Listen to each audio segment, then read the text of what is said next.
ICE Podcast.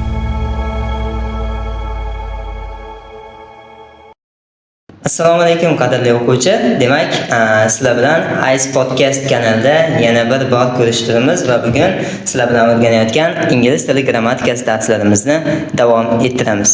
Xo'p, demak, o'tgan darslarimizda sizlar bilan qaysi mavzuga kelgandik? To'g'ri.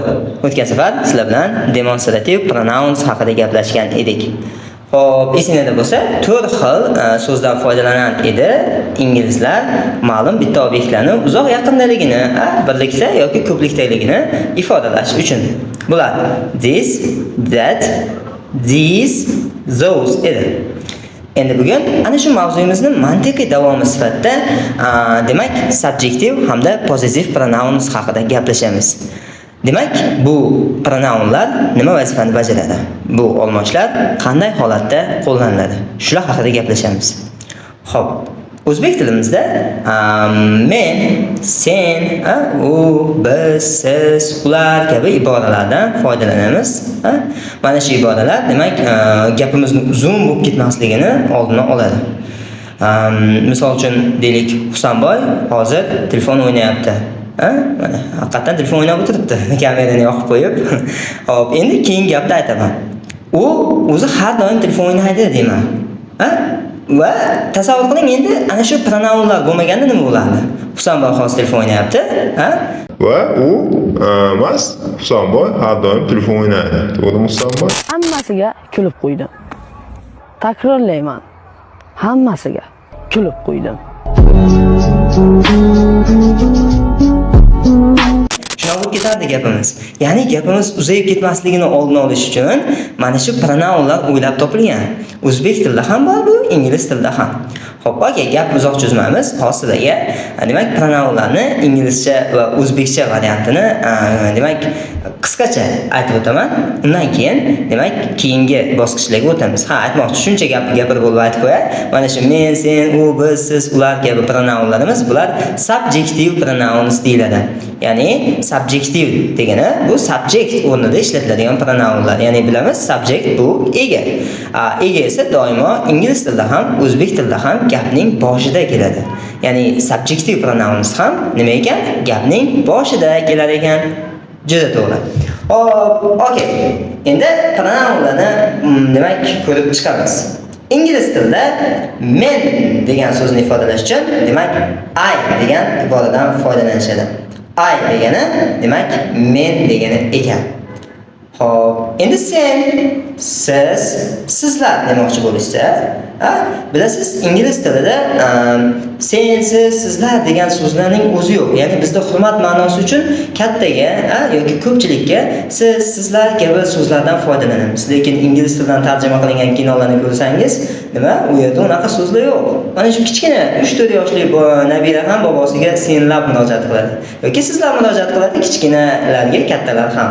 Ya'ni ingliz tilida sen, siz degan so'zning o'zi yo'q. Bitta you degan so'zdan foydalanishadi va you bir kishiga ham, demak, ko'pchilikka ham, yosh kattaga ham, kichkinaga ham birdek ishlatilar ekan. Demak, you, siz, sizlar yoki sen degan so'zlar o'rnida qo'llanilar ekan.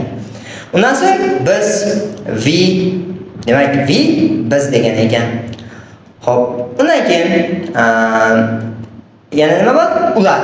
Ular, ya'ni ko'plikda kimlarni ifodalash uchun ular degan so'zdan foydalanamiz. Ana shu so'zni ifodalash uchun inglizlar they degan so'zdan foydalanishar ekan. They nima? Ular degan ekan. Juda yaxshi.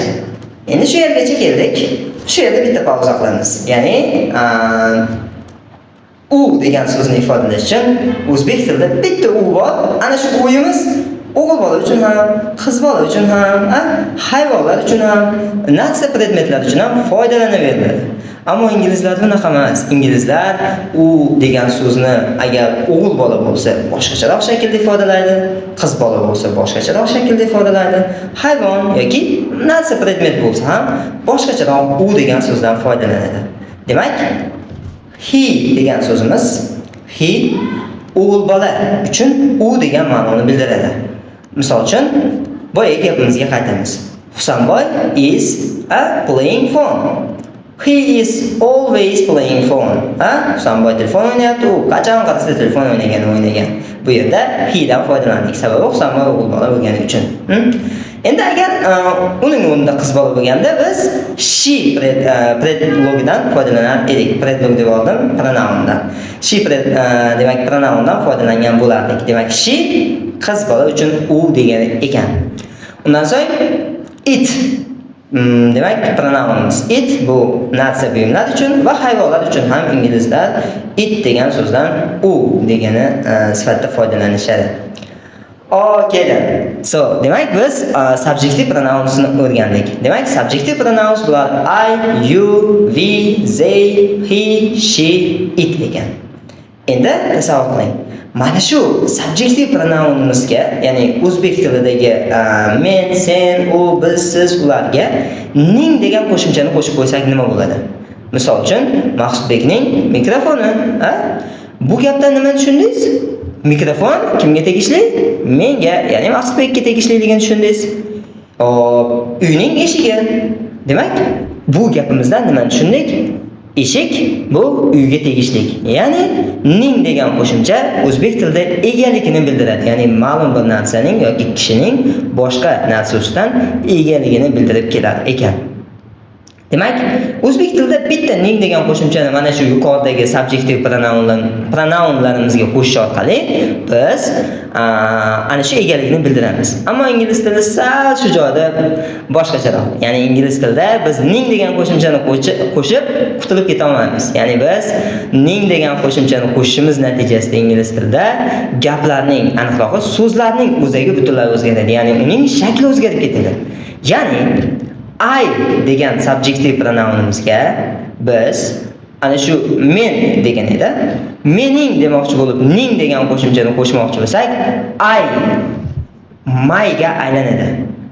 I my ga aylanadi. My phone mening telefonim, yoki you degan so'zimizga, you degan pronounimizga ning degan qo'shimchani qo'shmoqchi bo'lsak, u your bo'ladi. Your demak sening yoki sizning yoki sizlarning deb tarjima qilsak bo'ladi. Ma'noga qarab. We biz edi. U endi butunlay o'zgarib ketib, our shakliga o'tadi. Our demak bizning degan ekan. They ular degan edi. Endi unga ning degan qo'shimchani qo'shsak, nima bo'ladi? To'ppa-to'g'ri. Ingliz tilini o'qiganlar bor ekan ichimizda. Their bo'ladi. Juda ham yaxshi. Undan so'ng he, she, it. He ga qo'shamiz ningni, hosil bo'ladi his. Undan so'ng she ga qo'shamiz ningni, hosil bo'ladi her. Va it degan ana shu ma'lum bitta obyektimiz yoki jonli hayvonlarimizga it degan so'zdan foydalanamiz. U degan deyish uchun unga ning degan qo'shimchani qo'shsak, its ga aylanib qoladi. Its tail, uning dumi. It's, let's say, it's what? Door. It's door. Uning eshigi, deylik, uyga nisbatan ishlatdik. Hop, mana shularimiz, demak, possessive pronouns, ya'ni egalik olmoshlari ekan. Hop, demak, o'quvchilar, bugun sizlar bilan pronouns mavzusini davom ettirdik.